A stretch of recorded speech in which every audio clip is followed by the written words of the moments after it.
So you have your book again, The Price of Tomorrow. What exactly is the central thesis there? The title talks about deflation. Now that's key for an abundant future. But people may be saying deflation, I thought that was bad, or deflation, I don't even know what that is because all I hear about is inflation and the price of my groceries and gas and houses and everything going up. So can you break that down a little about this control structure that we live in?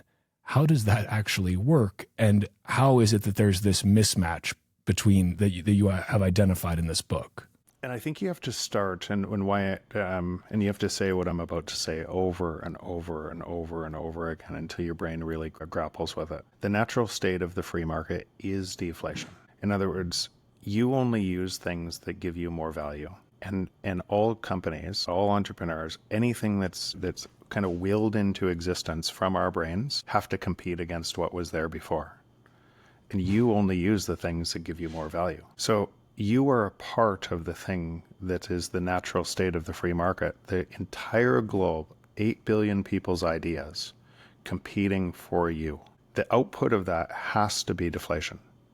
And then as we create more ideas, let's use an idea, AI, and we compete to provide better tools in AI, people will use those things to remove labor faster, to be able to provide more value. Because if they don't provide more value, the company that does provide more value will kill them. Why will the company that provides more value kill them? Because you won't use the one with less value. So you are an integral part of creating the natural state of the free market is deflation. And it's not zero inflation.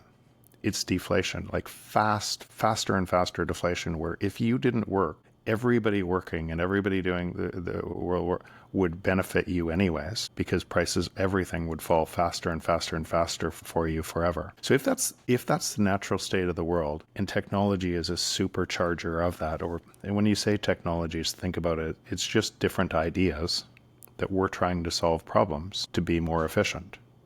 And those ideas, so that in that world, anything that's scarce creates an attack of entrepreneurs because there's more money where the scarcity lies, and an attack of entrepreneurs to solve problems for us that results in prices falling. And so that process describes really clearly why the global free market is deflationary and faster and faster deflation. And why you have to start there is you've never seen that world, ever. There's no history book that describes that world for any length of time. We know it's true, yet we measure our world in a different world. So then we have to ask, why do prices go up? What's stopping that? Because something has to be stopping it. And the stopping of it is more and more manipulation of money, just creating more units of money to be able to make prices go up relative to those units of money. And then we fight within that system for control of it, who gets to print the more units of money and who gets to exploit others from that system, and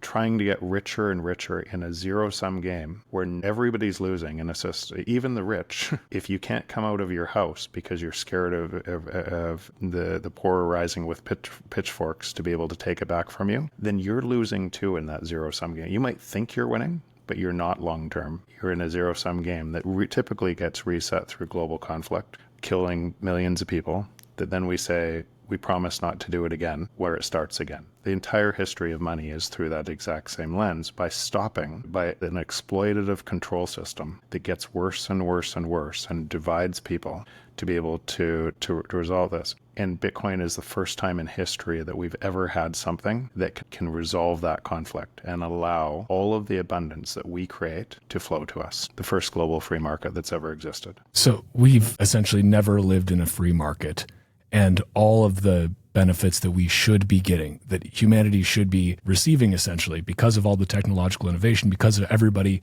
trying to compete and work harder to make something better, all of that is basically being stolen away because people in power can turn on the money printer, so to speak, and create more units of the currency. And they must do that faster than the rate of prices naturally falling because of technology. Is that correct? Yeah. So the rate of printing has to offset and more.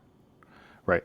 So prices have to go up because if you allowed deflation from a credit, if a system is based on credit and you allowed deflation, the credit is reset. And so no one, when we say those people, there isn't a person even in Bitcoin that I know would say, stop the printing completely.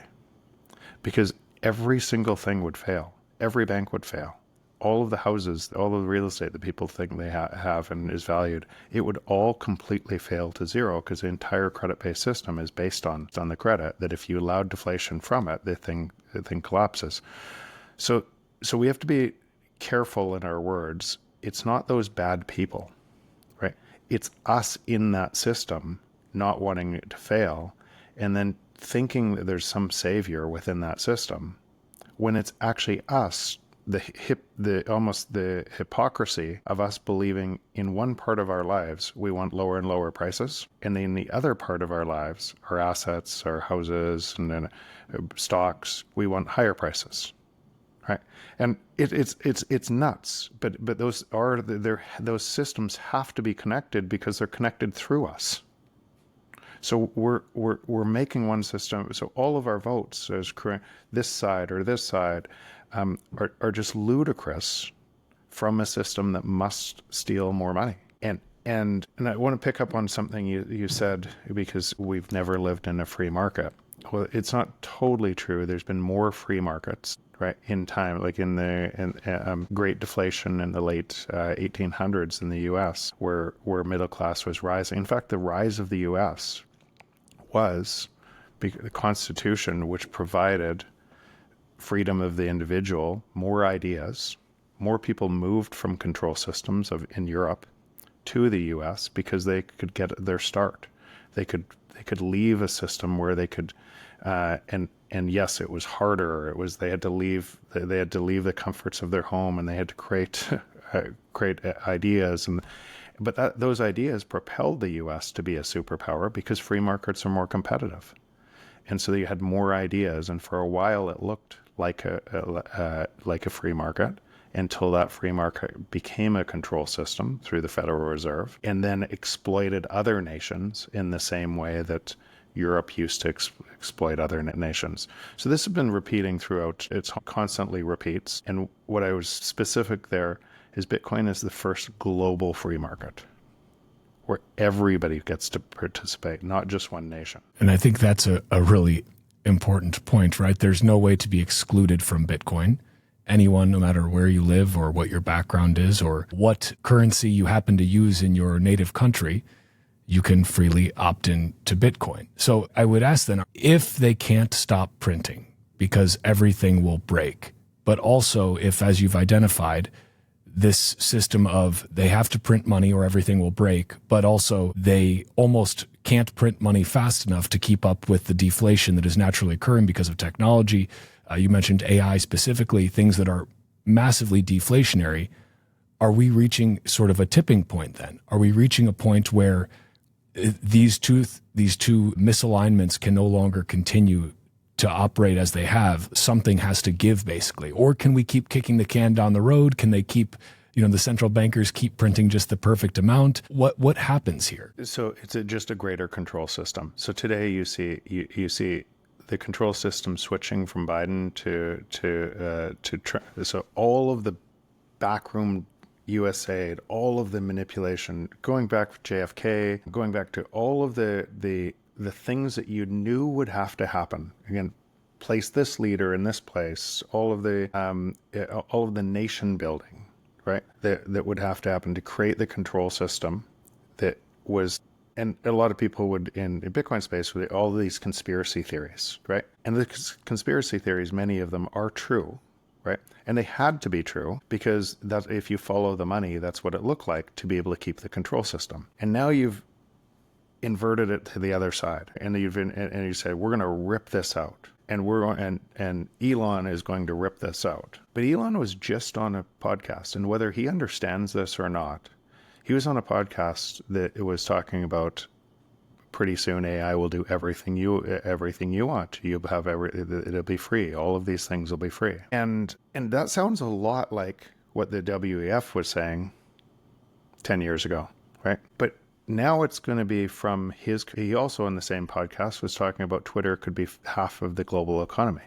Well, so it's just a different control system from that perspective, because all of that free can't be free. it has to print more money, making Twitter stronger, making the controller of the system, the bigger actors, you feeding their engine faster and faster. So I can understand, for me, it's either through this a different control system with different rulers on top, and just imagine where that would go. You have instead of globalists, you have technocrats who are smarter than the globalists, right? Who are, but still a control system, and everything you rely on is their women fancy, deciding whether they turn you off on Twitter, or you can use their money or anything else, because that's where the world will go faster and faster on top of this control system. Or Bitcoin, which resolves that paradox and lets all the productivity flow to all humans without a controller.